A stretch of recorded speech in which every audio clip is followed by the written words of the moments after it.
జ్ఞాన ప్రియ సాధకలయము నీవే కదా, మౌనతత్వము ప్రీతి కదా, ఆ అనంత బ్రహ్మం నీవే కదా, సాధకులకు మాతముగా శరణాగతులు ధ్యానించం, రజోతమ గుణ సంహారం సద్గురువుగా అవతారం, జ్ఞాన ప్రకాశపు కాంతులను హృదయాంతర వాసినిగా, కాలవాహన రూఢినిగా వేదసారమందించితివి, జీవితాస్త్రముదరించి సంసారపు పాత్రను పట్టుకుని యోగ మార్గమును చూపితివి, ఆత్మమూలమును చేర్చితివి, స్వరూప బలమును ఇచ్చుటకు జ్ఞానములోను కలుగుతుంది, అనుసంధానము చేత అఖండ బ్రహ్మమునందించారు, కాళీ స్వరూప సంచారిణి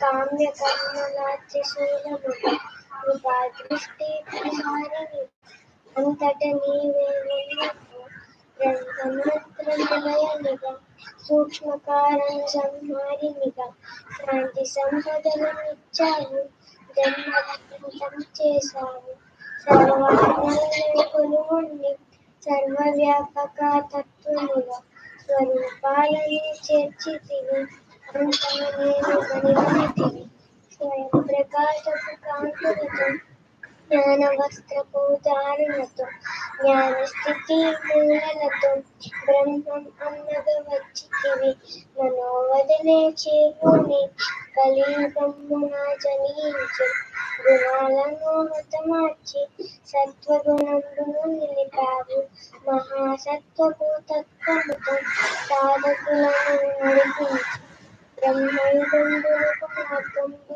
వేసితివి, పృథ్వీయంతయు నీ రూపం సర్వదేవతా సాకారం, అంతా నీవై ఉన్నావు, అందరిలోనూ కొలువైనావు, అఖండ జ్యోతివి నీవమ్మ, అమృత వర్షిణి నీవమ్మ, జ్ఞానామృతమును పంచెదవు, సూక్ష్మ మోక్షమునిచ్చెదవు, మౌనము నీకు ఆశ్రమము, వేదసారమే ఆశ్రయము, సంసారము నుండి రక్షించు వేదసారంలో ముంచితివి, భవరోగాలను తొలగించి బ్రహ్మభావాన్ని నెలకొల్పి గతము నుండి విడదీసి జన్మల మార్గం తుడిచితివి, గృహంబునే వైకుంఠము చేసి సాధకులను తరింపజేసి ఇలలోనే కైలాసము చూపితివి, సర్వలోకాలను తలపించితివి, కలియుగంబులో జీవిస్తున్న యుగంబునే తలపిస్తూ ద్వాపర త్రేతాయుగాలను మదిలో నింపితివి, సహస్రార చక్రము ఛేదించెడి మార్గము చూపి అనంత బ్రహ్మమునే మా చెంతకు చేర్చెదవు, అద్వైత సంద్రము నీవమ్మ, ద్వైత నదులము నేనమ్మ, నీలో ఐక్యమునిచ్చి జన్మల పయనము నాపావు, కృపా కటాక్షమే నీ లక్షణము, మనోకర్మలకే అవి శిక్షణము, ఆత్మశుద్ధులకు అవి రక్షణ కవచములు, ప్రేమయే నీ తత్వంబు త్రిగుణాల దర్శనము, గుణాతీతమే వశమౌను భావాతీతమ బ్రతుకౌను, సులభ శైలిలో బోధించి కాలచక్రమును తప్పించి దేహభావమును తొలగించి తత్వమసిగా వెతికి యథార్థమునే చూపించి ఏకాత్మకమము నిలిపి విశ్వవ్యాపముగా నిలిచితివి, నీ వాక్కుయే నాకు త్రిశూలము, నీ దృష్టియే శరణము, గత జన్మల నుండి రక్షించి తప్పించితివి.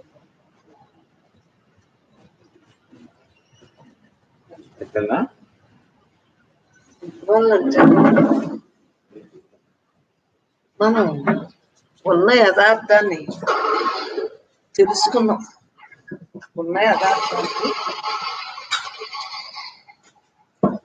యథార్థాన్ని తెలుసుకున్నాక ఇంకా వెనకడుగు ఉండదు కదా, యథార్థం తెలియక ముందు వేరు, తెలుసుకున్నాక వెనకడుగు. ఈ జన్మందక ప్రవాహంలో ఇష్టం ఎవరికి ఉంది? ఎలా అనాలి? ఆడికి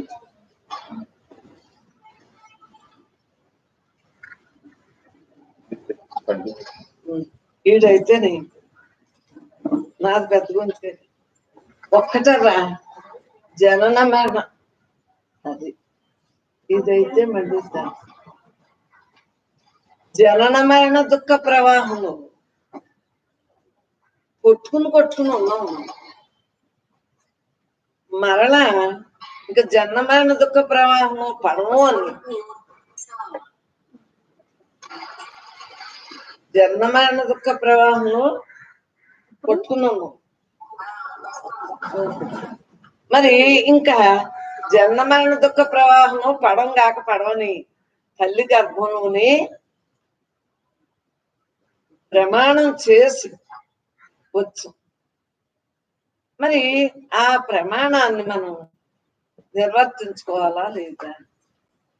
మనం బ్రహ్మస్వరూపుడు అని తెలిసింది కాబట్టి ఉన్నది నేనే, ఉన్నది నేనే, నేను తప్ప రెండవది లేదు అన్న భావంతో మనం అందరం కూడా ఈ మానవ జన్మే చక్కటి అవకాశాన్ని సద్వినియోగం చేసుకుంటాం. సద్వినియోగం చేసుకోకపోతే జన్మంతా హృదయే కదా, పరమాత్మయే అంతా అని మనకు స్పష్టంగా తెలుస్తుంది. ఉన్నదంతా నేనే, నేను తప్ప రెండోది లేదు అన్న భావంతో అలా ఉంటుంది. మరలా నేను పుట్టును, మరలా నేను పుట్టును, మరలా నేను పుట్టును, మరలా నేను పుట్టును, ఈ వాక్యాన్ని మనం వదలకుండా ఉండగలుగుతున్నామా లేదా? మన సంస్కారం, మన శ్రద్ధ అన్ని తోడై ఉన్నాయి కాబట్టి వదలకుండా ఏదైతే మనం తల్లి గర్భంలో ప్రామిస్ చేసామో దాన్ని మనం నెరవేర్చుకుంటాం. మన చేతుల్లోనే ఉంది మన జీవితం. ఇది మనం అంతకుముందు తెలియక చేసిన దాన్ని ఇప్పుడు అదే వస్తుంది కదా, దాని గొడవ లేదు. ఇంకప్పుడు మరలా మనం విధిని తయారు చేసుకోవట్లేదు. ఉన్నదంతా నేనే, ఉన్నదంతా నేనే అన్న భావంతో ఉండిపోతాం. పరమాత్మయే అన్న భావంతో ఉండగలుగుతుంది. జన్మ మరణ దుఃఖ ప్రవాహంలో పడం కాక పడం. నేను నిత్య శుద్ధ బుద్ధ ముక్త స్వరూపాన్ని, నేను ఆనంద స్వరూపాన్ని, సచ్చిత్ ఆనందం నేను. అసలు నేను గురించి మనకు తెలియబడ్డింది కాబట్టి ఏ వస్తువుల్లోని ఎక్కడా కూడా లేదు. నువ్వు ఎక్కడికి వెళ్ళు, ఏ ప్రదేశంలోకి వెళ్ళండి, ఎక్కడికి వెళ్ళండి, ఎక్కడైనా తనతో తానుగా ఉండటమే. ఎక్కడికైనా వెళ్ళొచ్చు కానీ మనతో మనం ఉండటం. అక్కడ అవన్నీ కూడా ఆనందం అనిపించు, విషయానందం మరి తెలిసింది, బ్రహ్మానందం తెలిసింది. ఈ యొక్క అసలు నేను తెలిసాక ఏమని చేసింది? విషయానందం విలువలు, బ్రహ్మానందం విలువలు మనకి అర్థమైంది. అనుభవించి కొలది ఈ ఆనందం దగ్గర ఆనందం అంతా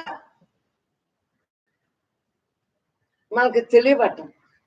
ఏ ఆనందంతో మనం ఉండాలి, ఎలా ఉంటే మన జీవితం గమ్యాన్ని చేరగలుగుతాం, ఈ జీవితం వృధా చేసుకోకూడదు అని మనం ఇంత ఎలక్ట్గా ఉండగలుగుతాం.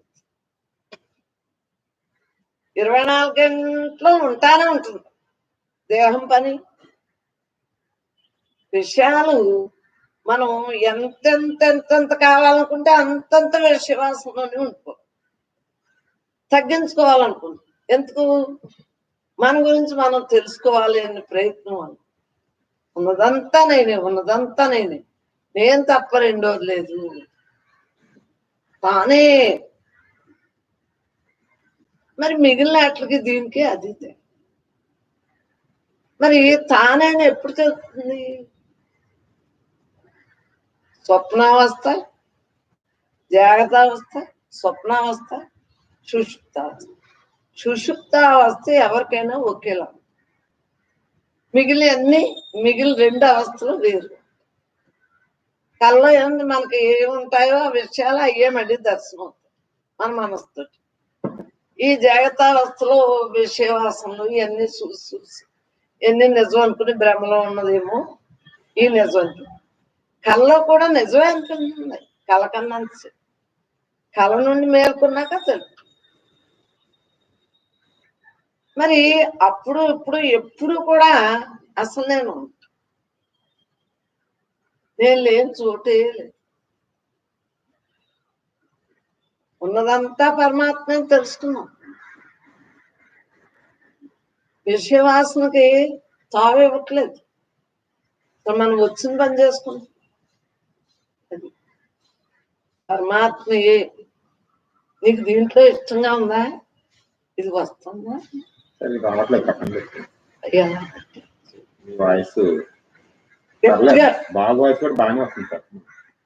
బాగా వచ్చిందా? ఆడికోసమే గుర్తొచ్చి తీయించు. ఎందువల్ల అంటేనమ్మా, విషయవాసనలో ఇంత ఆనందం లేదని తెలుసు. ఎండమావులు లాంటిదరా విషయవాసన. ఎండమావుల దగ్గరికి వెళ్ళి నీళ్లు తెచ్చుకోవటానికి వెళ్ళినట్టు ఉంటుంది.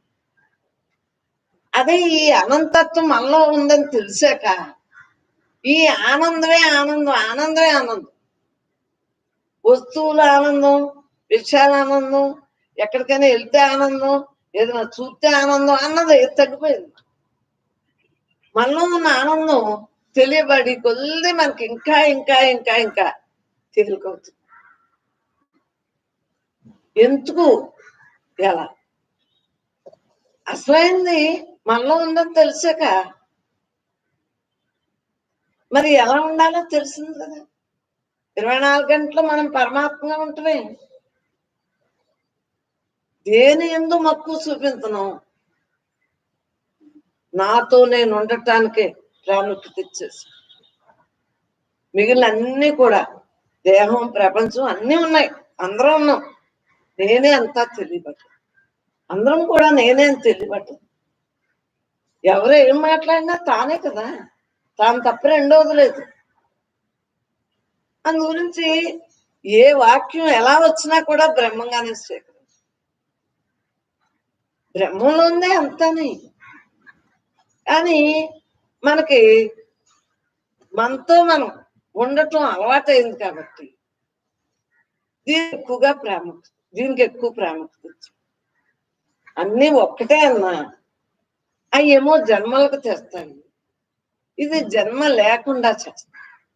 ఈ దేహం నేను కాదు, నేను ఆత్మనన్నా, బ్రహ్మనన్నా, సాక్షినన్నా, పరమాత్మ ఏది పేరు పెట్టినా, బిందువన్నా, ఎరుకన్నా, ఏదైనా అసలన్నా, పరిపూర్ణన్నా, ఏదైనా సరే మనలో ఒక శక్తి ఉందన్నా, అవతారం అన్నా, ఏదైనా ఏదో ఒకటి ఉంది మనం. ఆ ఒక్కదాని ప్రమేయంతో అన్ని ఇంద్రియాలు ఆధారపడి ఉన్నాయని తెలుసు. దేహేంద్రియ మనోబుద్ధులన్నీ కూడా దీని ఆధారంతో వ్యవహరిస్తున్నాయని తెలుసు. అందు గురించి మనకి ఆధారం ఏది? ఉన్నది నేనే అంటే ఇంకా రెండోది ఏముంటుంది? మనం గ్రహించం కాబట్టి చక్కగా ఉన్నది నేనే అలా ధ్యాసలో ధ్యానంగా మనం తెలుసుకున్నాక వెనకడుగులేదు. తెలియక ముందు తెలియనట్టే ప్రవర్తించు. తెలిసాక ఇంకా దాని అవగాహన మనకు అక్కర్లేదు, అయిపోయింది. ఆ లైఫ్ అంతా అయిపోయింది. ఇప్పుడు ఈ లైఫ్ ని సెకండ్ కూడా వేస్ట్ లేకుండా, అప్పుడు ఎంతెంత నిద్రపోయేవారు, తిండి మీద ఎంత ధ్యాస ఉండేది, వ్యవహారం మీద ఎంత ధ్యాస ఉండేది. ఇప్పుడు వాటికి అంత ప్రాముఖ్యత ఇవ్వకుండా తగ్గుముఖం పట్టించుకుని మనతో మనం ఎక్కువగా ఉంటాం. అభ్యాసం ద్వారా, అలవాటు ద్వారా ఉండగలుగుతుంది. అప్పటికి ఇప్పటికి మార్పు ఇది. ఉన్నదంతా నేనే, ఉన్నదంతా నేనే అంటే అలా చూస్తూ చేస్తూ మాట్లాడుతూ ఉంటూ అన్నీ ఆ పరమాత్మలోనే కదా, పరమాత్మ కదా, అసలు నేనే కదా, ఆ నేనులోనే అన్నీ ఉన్నాయి కదా అని మనకి తెలియబడతాం. ఏమి విషయాల్లా లేవు, విషయ చింతన లేదు కదా. ఈ చింతన పెరిగింది, ఏదో చింతన ఉంటుంది, ఈ చింతన పెరిగింది. చింతన పెరిగేటప్పుడు ఇప్పుడు ఎలా ఉన్నాం? హాయిగా. హాయి ఎప్పుడు వచ్చింది? అనంత సుఖం మనలో ఉంది అని తెలుసు. హాయి అలా ఏమైంది? ప్రశాంతత వచ్చింది. ప్రశాంతత అంతా ఏమైంది?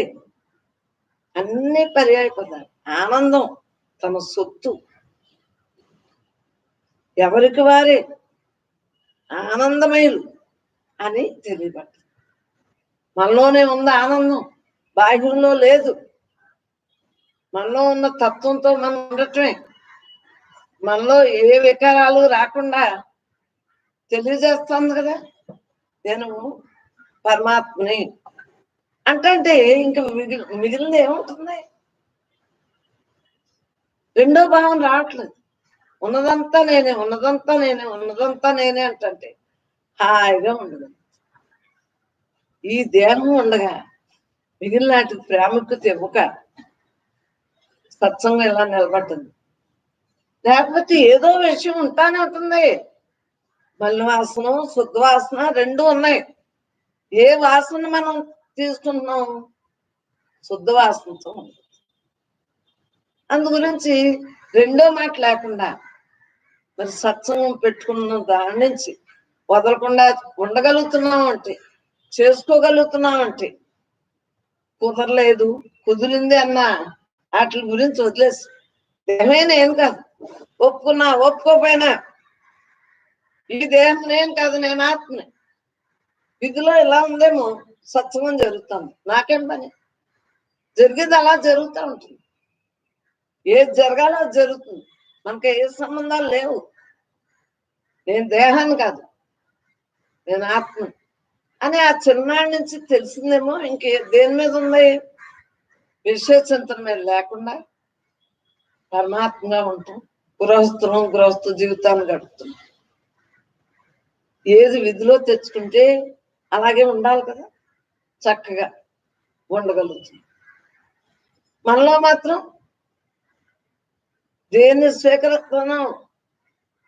ఉన్నది నేనే, నేను అయి ఉన్నాను, నేనే అంతా అన్న భావంతో ఉండగలుగుతుంది.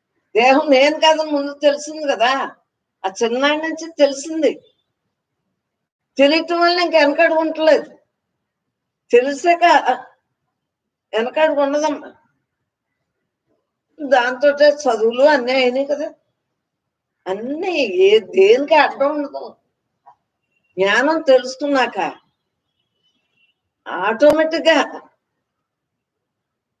దానంతట అదే అసలైన ఆనందం మనలో ఉంది అని తెలుసుకున్నాక జరుగుతుంది. ఎవరు ఎన్ని చెప్పనివ్వండి, ఎవరు ఎన్ని రకాలుగా మాట్లాడినండి, ఆనందం లేదు బాహ్యంలోనని తెలుసు. అసలైన ఆనందం మనలో ఉంది. ఆత్మసుఖమే సుఖం. ఆత్మగా మిగలటమే, మన మనసుని ఆత్మగా మిగుల్చుకోవటమే. అంటే అది తొట్టుబాటు లేకుండా హాయిగా దీనికి ఒప్పేసుకుని ఈ దేహం నేను కాదు, నేను ఆత్మ అంతే. స్వామి శివానంద్ గారు వాక్యం అంటే తెలుసు. ఈ దేహం నేను అనుకుంటే అజ్ఞానం, పరమాత్మ నేను అనుకుంటే విజ్ఞానం అని ఉంది ఆ పుస్తకం. అంతే. మలయాళ స్వామి వారు భిక్ష అంట మా అమ్మ కడుపులో ఉండగానే తెలియటం. మరి అదే వాక్యాన్ని ఆత్మ అంటే తెలియకపోయినా భగవద్గీత ఏంటి మరి? బ్రహ్మ ఇచ్చిందే లేదా? రెండోది సాంఖ్యయోగంలో 11వ తాత్పర్యం, 2వ అధ్యాయం 11వ తాత్పర్యం. అంతే. దేని గురించి నువ్వు విచారంతో? బ్రతుకున్న వాళ్ళ గురించి కానీ, చనిపోయిన వాళ్ళ గురించి కానీ, పండితులైన వాడు విచారించు. అమ్మా జరిగేది అలా జరుగుతూ ఉంటుంది, కాలచక్రం అది. నీ విధిలో ఏముందో అది, నా విధిలో ఏముందో అది. మనందరికి ఒకళ్ళకొకళ్ళు సంబంధం ఉండదు. ఎవరి రాత్రులు వాళ్ళే రాసుకుని వచ్చాము, ఆ విధి ప్రకారం జరుగుతాం. హాయిగా రిలాక్స్ గా ఉండటమే, ఏది జరిగినా అంగీకరించడమే. మనం రాసుకొచ్చి ఈ రోజు వద్దంటే ఎలా కుదురుతుంది? అంగీకరించా అంటే అవే తప్పుకుంటాం. వాటి ప్రాధాన్యత ఇవ్వట్లేదు, విశ్వసించడం లేదు కదా, బాహ్య విషయాల మీదకి ఎక్కువ పెట్టలేదు. మనం దైవీ స్వరూపులని స్వస్వరూపానందంతో ఉండటం అలవాటు అయ్యాక తానే అంతా అని తెలిసాక ఇంక దేని మీద ఉంటుంది? దేనికి విలువేస్తాం? బాహ్యానికి అంతగా విలువ. ఉన్నదంతా నేనే, ఉన్నదంతా నేను తప్ప రెండోది లేదు. ఈ అభ్యాసంతో ఉండటం వలన హాయిగా ఉండదు. అది శాంతి ఎక్కడుంది? నీతో నువ్వు ఉన్నప్పుడే శాంతి. ఒక ఆట వస్తువులో లేదు. ఎన్నో అనుకుంటాం, ఎన్నో ఎన్ని కొనుక్కున్నా కొంతసేపే ఉంటుంది. ఇది నిత్యానందం, బ్రహ్మానందం, పరమసుఖం, కేవలం జ్ఞానముక్తి, ద్వంద్వాతీతం గగన సదృశం, తత్వం అస్యాది లక్ష్యం, ఏకం నిత్యం విమలమచనం సర్వదీ సాక్షి, భావాతీతం త్రిగుణరహితం, ఓం సద్గురు తం నమః. చిన్నప్పుడు నేర్చుకున్నందుకమ్మా దీంట్లో చాలా తప్పులు ఉంటాయి, క్షమించాలి. అంటే అక్షర దోషాలు ఉంటాయి. అప్పుడు వచ్చిరాని పలుకులు, ఇదిగో వచ్చిరాని పలుకులప్పుడు నేర్చేసుకున్నాం శ్లోకాలు. అందు గురించి తొండమనేకదంతంలోనే తప్పులు ఉంటాయి. తల్లి నిన్ను దళించన్నా తప్పులు ఉంటాయి, శుక్లాం బెదరన్నా తప్పులు ఉంటాయి, సహనావతు సహనంవతు, అసలు అన్ని శ్లోకాలు దాని అర్థం తెలియపోయినా సరే అదే ఇష్టంగా ఉండి నేర్చేసుకున్నాం. చాలా తప్పులు ఉంటాయి, మేము మాట్లాడి మాటలోనే తప్పులు ఉంటాయి, క్షమించవలసిందిగా ప్రార్థన. ఇంకా చిన్నప్పటి నుంచే పట్టేస్తుంది. ఈ దేహం నేను కాదు, నేను ఆత్మ, ఇదంతా ఉట్టుదే. ఆత్మ అంటే ఎండకాదు, వానతాడు, ఇదే ఈ ఖాళీ ఆత్మ నాకు నేను అనుకోవటం వలన తత్వ విచారణ చేసుకోగా ఇంకా పీస్ఫుల్, ఇంకా పీస్ఫుల్, ఇంకా పీస్ఫుల్ అయ్యి ఈ రోజు మీకు చెప్పగలుగుతున్నానంటే నాతోనే ఉండగలుగుతున్నాను కాబట్టి మీకు తెలియజేయటం జరుగుతుంది. లేకపోతే నాకే తెలియకపోతే మీకేం చెప్తాను? శాస్త్రం అవసరం, పెద్దల వాక్యం వల్లే కదా, మరి ఆ పుస్తకంలో చదివినందువల్లనే కదా అదే పట్టుకుని అలాడుతున్నాం. ఈ దేహం నేను కాదు, నేను ఆత్మని. పుస్తకం చదవాలి, పెద్దల వాక్యాలు వినాలి, అన్ని చెయ్యాలి, ఏది కాదని కాదు. ఈ విషయ చింతనలో కల్లా ఈ చింతనలో ఉండేటప్పటికి రిలాక్స్. చదువుకు దీనికి అర్థం కాదు, చదువుకోలేదా మేము? ఏది కూడా అర్థం కాదమ్మా. నువ్వు అయ్యున్నావని తెలుసుకున్నావు, నాలోనే ఉందని తెలిసింది. అనంతత్వం నాలోనే అలా. నాకు అందుగురించి సాధన అనేది తెలియదు అసలు.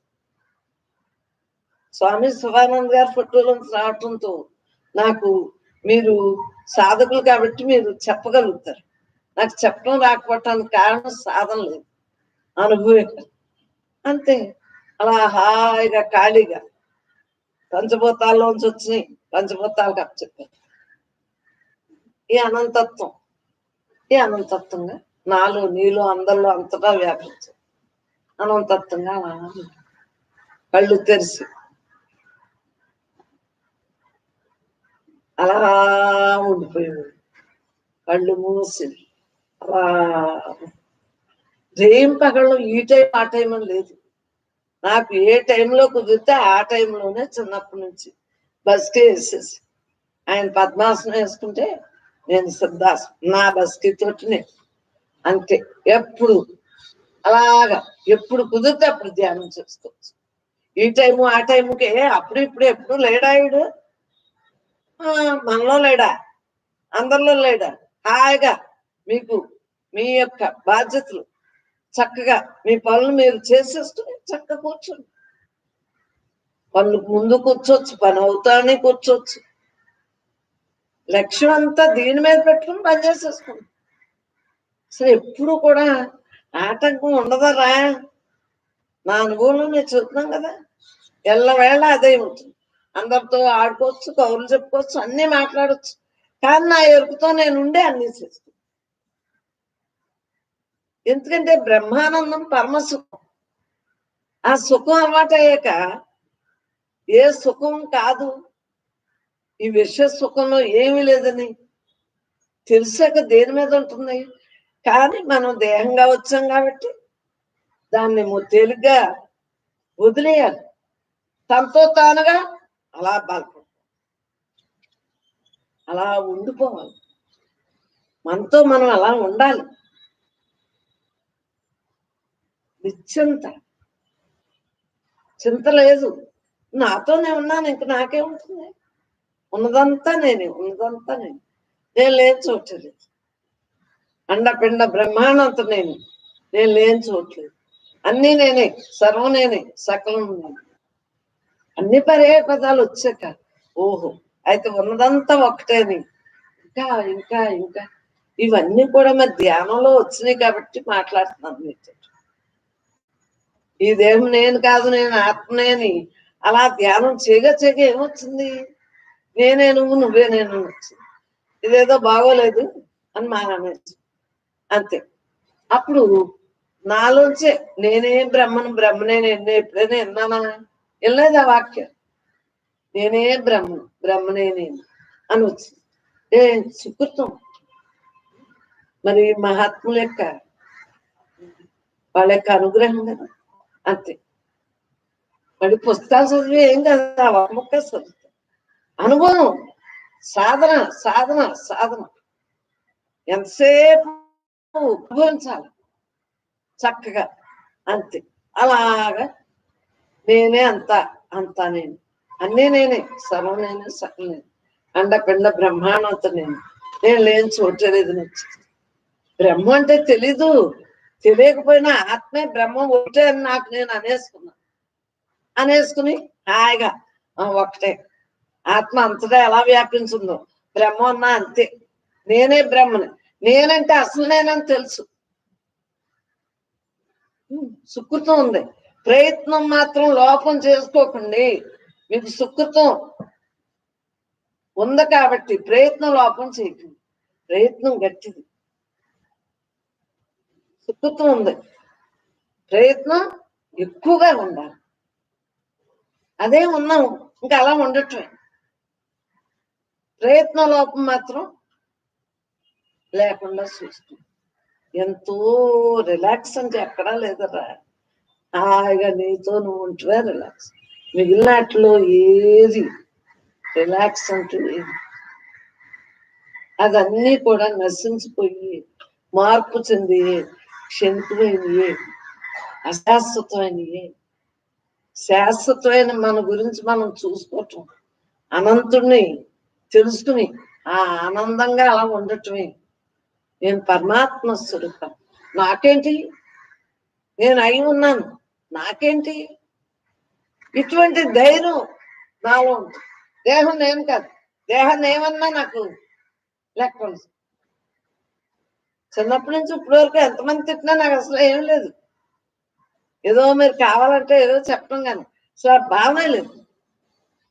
దేహధ్యాస వదులు, పరమాత్మ మిగులు. ఉన్నది నేనే, నేను తప్ప రెండోది లేదు అన్న వాక్యాలు మరి అలా జరుగుతున్నాయి కాబట్టి ఇంత రిలాక్స్ గా ఉంటుంది. అందరిలో ఉన్న కొంత వదిలేస్తాం, కొంత మనం అందరితో మాట్లాడటం వలన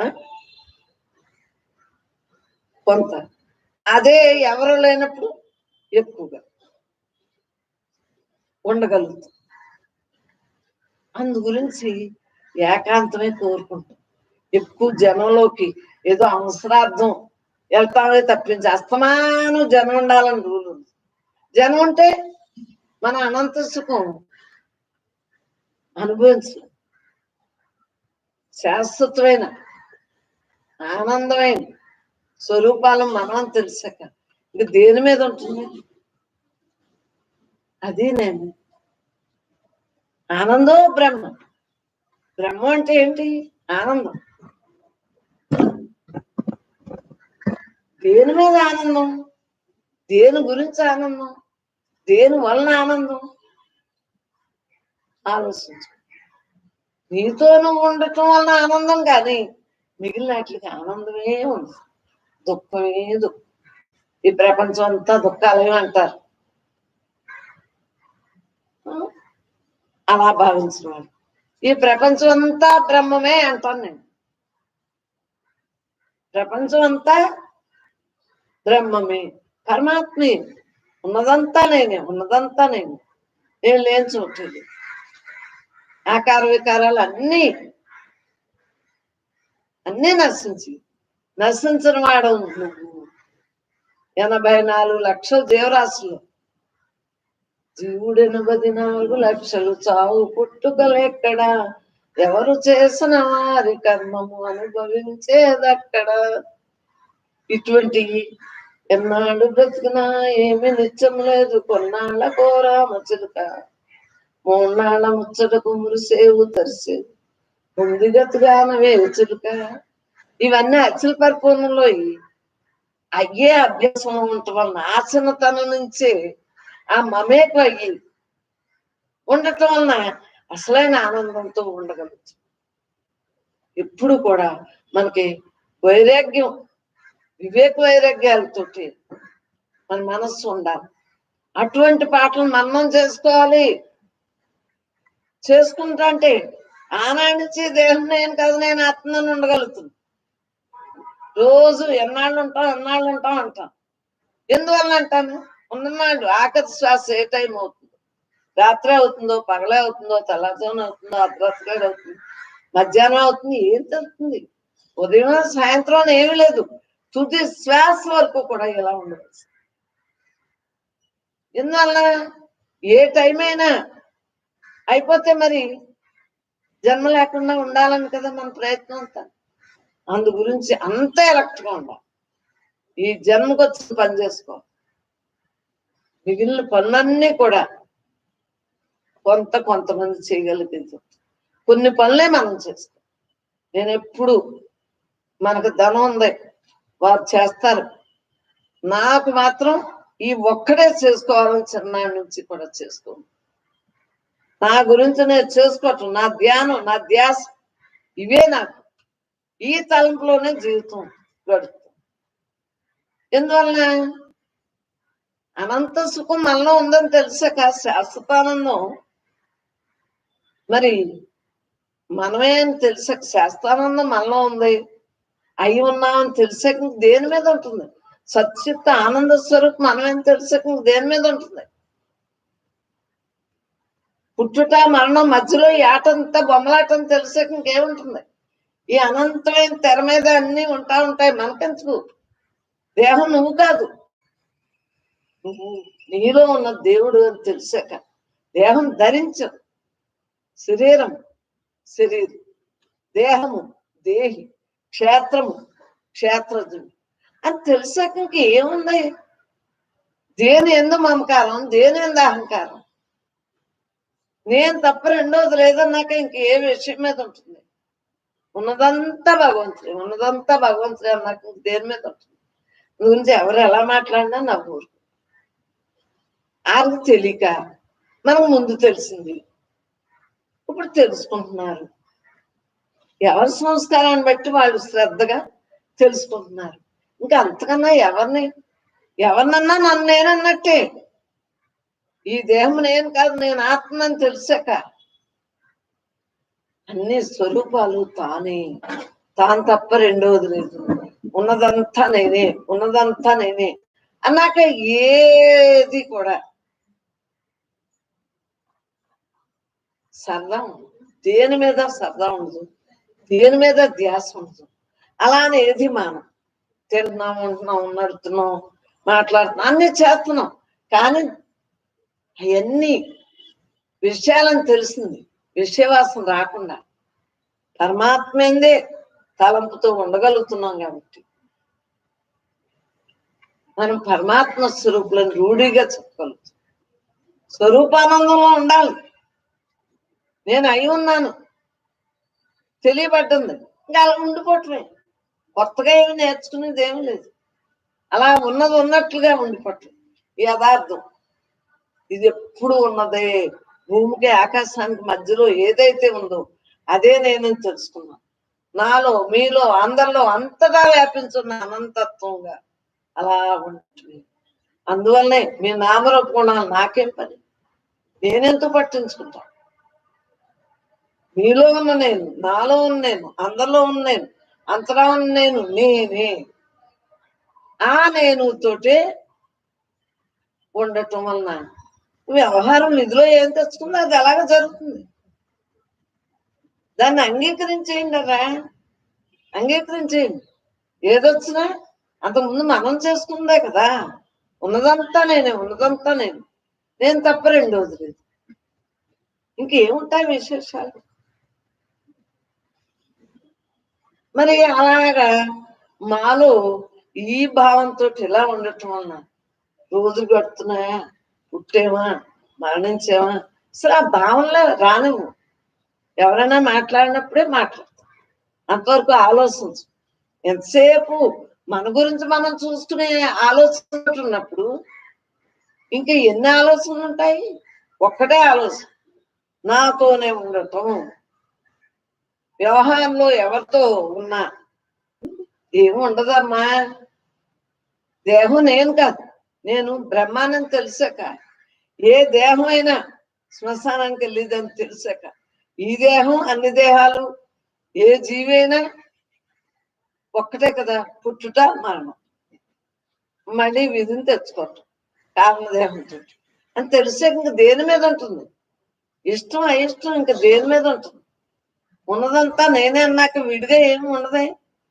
ఇది ఒక పాత్ర, ఈ పరికరం, యంత్రం, ఏదో ఒకటి అనుకోవాలి. దీంతో మమేకం అవ్వకుండా దీని ద్వారా, దేహి ద్వారా దేహభావాన్ని తెలుసుకున్నాం కాబట్టి దాన్ని ఎలా తేలిగ్గా మనం బతికితే ఉంటుందో నిత్యంతోటి బతక. ఏదైనా సరే తానే, తాను తప్ప రెండోది. ఉన్నదంతా నేనే. చూడండి, ఎక్కడికి వెళ్ళినా ఈ అనంతత్వం. ఏ దేశానికి వెళ్ళినా, ఏ రాష్ట్రానికి వెళ్ళినా, ఏ జిల్లా వెళ్ళినా, ఏ ఊరు వెళ్ళినా చూడండి, టౌను పల్లెటూరు అని ఏమి ఉండదు. ఉన్నదంతా ఇదే. మనం ఎల్లలు పెట్టుకున్నాం, అది పాకిస్తాన్, ఇది భారతదేశం, అంతేగాని అన్ని తానే. ఏ లోకాలైనా ఇది లేకుండా లోకం లేదు. భూలోకంలోనే ఉంది, మిగిలిన లోకాల్లోనే ఉన్నదంతా పరమాత్మ అన్న భావంతో మనం దృఢత్వంతో ఉండటం వలన మనం ఎంత రిలాక్స్గా, ఎంత ఖాళీగా, హాయిగా నవ్వగలుగుతున్నాం. దుఃఖం లేదమ్మా. దుఃఖం ఎవరికి వస్తుంది? తెలియనప్పుడు వస్తుంది దుఃఖం. అసలు దుఃఖమే లేదు, అనంత సుఖమే ఉంది, ఉన్నదంతా సుఖమే. దుఃఖం అనేది మనం తవ్వుకుని తెచ్చుకుంటే దుఃఖం. మానవుడిగా వచ్చాం, మిగిలిన జీవులకు లేనిది బుద్ధి అనేది మనకు చక్కగా ప్రవర్తించుకుంటాం. ఏదైనా సరే అలా తటస్థంగా చూడటం. ఉన్నదంతా నేనే అంటే తటస్థం. ఏది ఎప్పుడు ఎలా జరగాలో జరిగే తీరుతుంది అని వదిలేస్తాం. రూల్ ఏమి ఉండదు. ఇది ప్రయాణం. ఏ ప్రయాణం? జన్మ మరణ దుఃఖ ప్రయాణం. జన్మ మరణం మధ్యలో ఈ ప్రయాణం ఎలా ఉండాలి? మనం అంగీకరించంటే మన ప్రయాణం ఎంతో హ్యాపీగా ఉంటుంది. అంగీకరించడం వలన రిలాక్స్ గా ఉండగలుగుతాం. అది ఉన్నదంతా నేనే, ఉన్నదంతా నేను తప్ప రెండోది అన్న భావంతో ఉండటం వలన ఎంత హ్యాపీగా ఉండగలుగుతాం. అవునా కదా? ఇప్పుడు చూడండి, టైం తెలియకుండా ఎంత బాగుంది. అదే విషయాల మీద ఉంటే ఎలా ఉంటుంది? ఓ రాగం, అనురాగం, లేకపోతే ద్వేషం, ఏదో ఒకటి ఉంటుంది. అవునా కదా? విషయాల్లో ఏమీ లేదు. ఏమి లేదంటే ఏమి లేనట్టు, ఏ చింతన లేదు.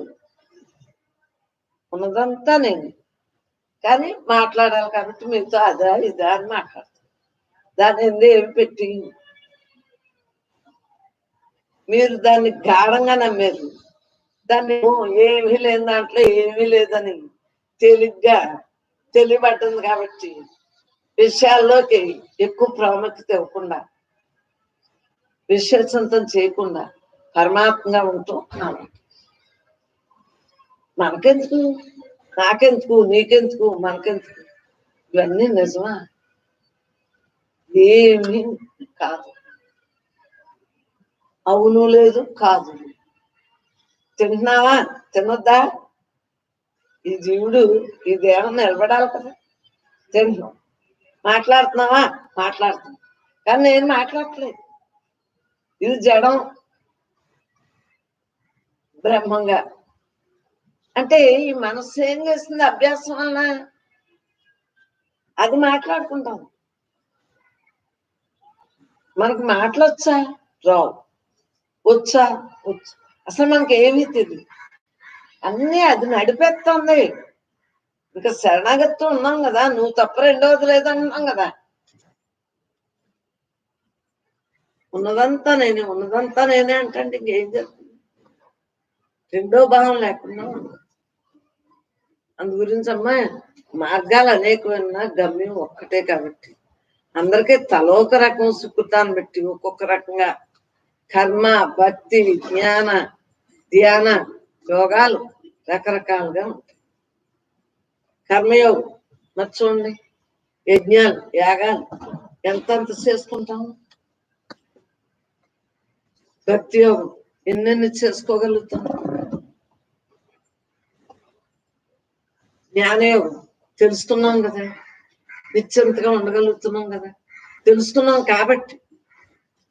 ధ్యానయోగం హాయిగా తనతో తానుగా సుఖాసనం అలా ఉన్నది నేనే